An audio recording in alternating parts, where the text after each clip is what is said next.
Fala galerinha do xadrez, tudo beleza? Temos mais uma partida fantástica aqui do Tata Steel Masters 2020 do Alireza Firouzja, aí o prodígio, 16 anos de idade, tá brilhando aí no torneio. Tá jogando aqui contra o Anish Giri, que vai jogar aí o torneio de candidatos de 2020 em março.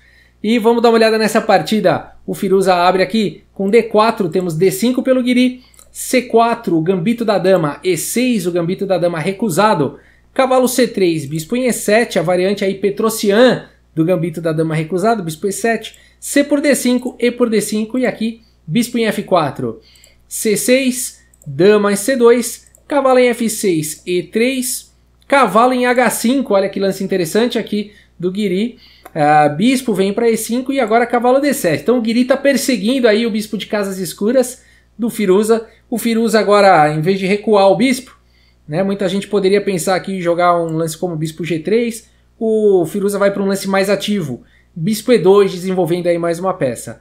Cavalo por E5 e D por E5, e veja que interessante que nessa linha o cavalo não tem retorno, né? Ele não pode vir aqui para casa de F6, não vai para lugar nenhum. Então só sobrou aqui defender o cavalo aqui com G6, né? Poderia pensar em alguma coisa como D4, mas E por D4 segura bem a posição, depois cavalo F4, enfim. É uma possibilidade também, mas isso permitiria as brancas ficarem com um centro muito forte.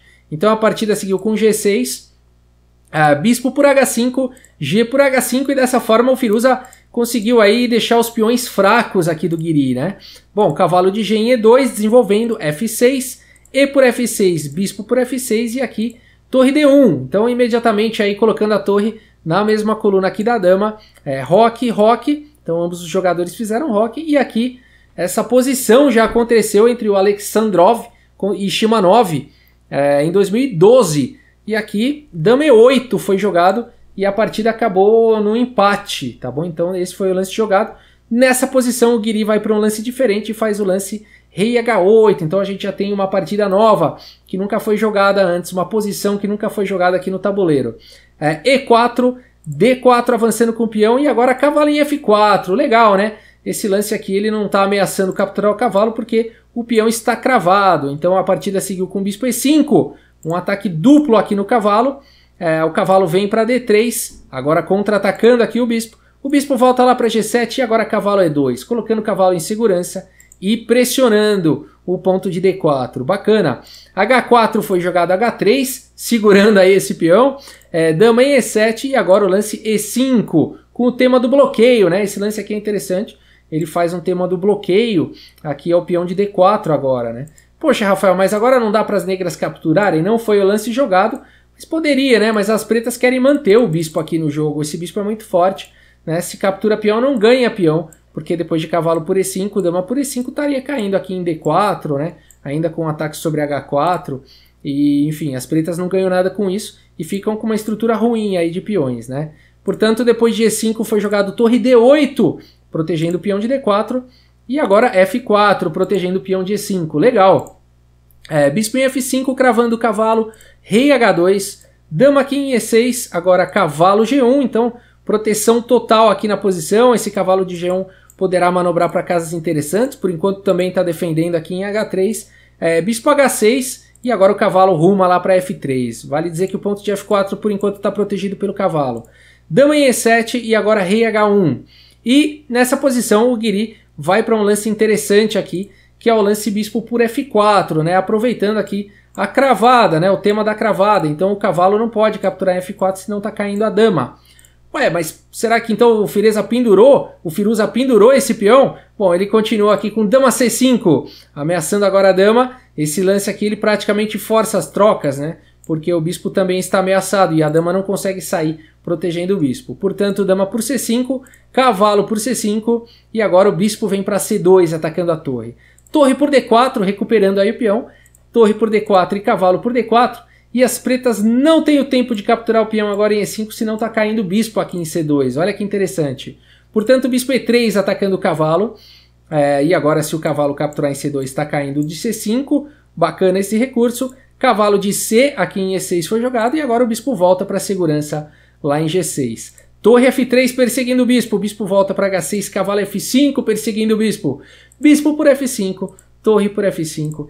e bispo em E3. E a gente vai entrando nesse final aí de torre e cavalo contra torre e bispo, 5 peões para cada lado. No entanto, os peões aqui do Guiri são peões fracos na coluna H e o Firuza tem um peão passado na coluna E. Será que esses pequenos detalhes serão suficientes para o Firuza vencer? Vamos dar uma olhada como segue. Torre F3 então atacando aí o bispo. Torre E8 contra-atacando o cavalo. Torre por E3, torre por E6. Então uma troca de peças. Rei G1, rei entrando na partida, rei G7. Rei F2, rei G6. Torre E4 atacando o peão de H4, torre E7. É aquela história, né? Se você capturar meu peão, eu capturo o seu. Então rei F3 foi jogado, rei F5 e agora torre por H4. Deixando aí o peão passado. Por que será que o Firuza fez isso? Bom, rei por E5, agora torre E4, cheque. Rei F6, torre por E7 e rei por E7. Puxa, Rafael, que pena. Rei 4 peões contra rei 4 peões. Empatou. Na verdade não, essa posição aqui ela é ganha para as brancas.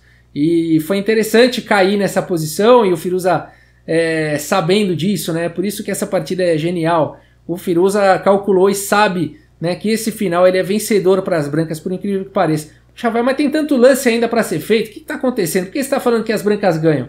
Vamos lá, vamos tentar analisar aqui a posição. As brancas têm uma maioria de 2 contra 1 na ala do rei e uma minoria de 2 contra 3 na ala da dama. No entanto, pessoal, é muito mais rápido você avançar, né, com uma maioria de 2 contra 1 do que avançar com uma maioria de 3 contra 2. Carregar 3 é pesado, tem que fazer muito lance, tem que ir um, depois o outro, depois o outro. Demora muito tempo para avançar com uma maioria de 3 contra 2. A de 2 contra 1 é muito mais rápida. Vamos ver isso aí. Rei F4, rei F6, G4 avançando já com a maioria. A5, Guiri tentando avançar com a sua maioria na ala da dama. A4 tentando parar e agora H6 tentando segurar aqui o avanço do peão para G5. H4 e agora rei E6. G5, H por G5 e eu te pergunto, capturar com quem? Com rei ou com peão? Somente um dos lances ganha, o outro empata. Qual você faria? E qual você não faria, né? Então, na verdade, aqui o lance jogado pelo Firuza foi o lance rei por G5, né? Então aqui a ideia, pessoal, é que se você captura com o peão aqui de H, esse peão fica muito próximo do rei adversário. O rei não vai ter tanto problema com esse peão. Dá para ele capturar o peão e depois voltar para se defender. Quando você captura de rei, agora esse rei aqui ele tem um problema e ele vai ter que se distanciar para capturar esse peão. Vamos ver, a partida seguiu assim. Rei F7, agora rei F5 e depois de B5, rei E5, aqui o Guiri abandonou aí a partida, né? O Fireza, né? O Alireza Firuza, ele tem aqui um boi de piranha, né? O famoso boi de piranha. Então aqui o rei vai ter que se preocupar com esse boi que está atravessando, né? A piranha vai ter que se preocupar com esse boi que já tá, né? Já não está nas melhores condições. E os bois interessantes aqui vão ser promovidos, né? O rei vai capturar aqui esses peões, né? Enquanto o rei se preocupa aqui, né? A piranha captura o boi. Né? Então aí vão sobrar esses peões aqui para serem promovidos, né? Então vamos, uma possível continuação aqui, rei E7, B3, por exemplo, B4 tentando parar tudo, e aí o boi aí avançando, C5, vamos avançar aí com o boi, H6, agora a piranha vai ter que ir lá atrás do boi, dá até para jogar H7, ó, rei G7, e agora vai cair toda essa galera aqui, né? Rei D5, rei por H7, a ideia é essa, né? Rei G7, tanto faz aqui. Todos os peões vão cair, né? E esse final aqui é vencedor para as brancas, rei e 2 peões contra rei, né? Por isso que nessa posição, depois de rei E5 aqui, o Guiri abandonou a partida. Legal, né? Deu para sentir que o avanço aí, né? A maioria de 2 contra 1, ela é muito mais rápida, né? Do que a maioria de 3 contra 2. Que sensacional, né? Ver esse Firuza jogando, muito simples, né? Ele vai ali e tal, e realmente aí as comparações que fazem, né, com o Bobby Fischer não são por acaso, né? Será que temos aí um novo Bobby Fischer, um garoto de 16 anos, tamanha genialidade, tamanha simplicidade, né? Algumas pessoas já dizem Magnus Carlsen que se cuide. Eu acho cedo, mas possivelmente, né, em muitos anos poderá ser, por que não, né? Tem tudo para isso. Beleza, gente? Tá bom, é isso. Espero que vocês tenham gostado aí do vídeo. Vamos olhar as estatísticas, né? Então vamos olhar as estatísticas aqui, olha só. 99,2% as estatísticas do chess.com, 92,2% aqui de precisão para o Firuza, né? Fantástico. 97,4% aqui né? O Guiri, então, 97,4% de precisão. Também uma precisão fantástica. 37 dos melhores lances aqui para o Firuza, 30 para o Guiri, 3 lances excelentes para cada um, 4 lances bons para o Firuza, 6 para o Guiri, 6 lances aí de livro, na verdade foram mais, mas tudo bem.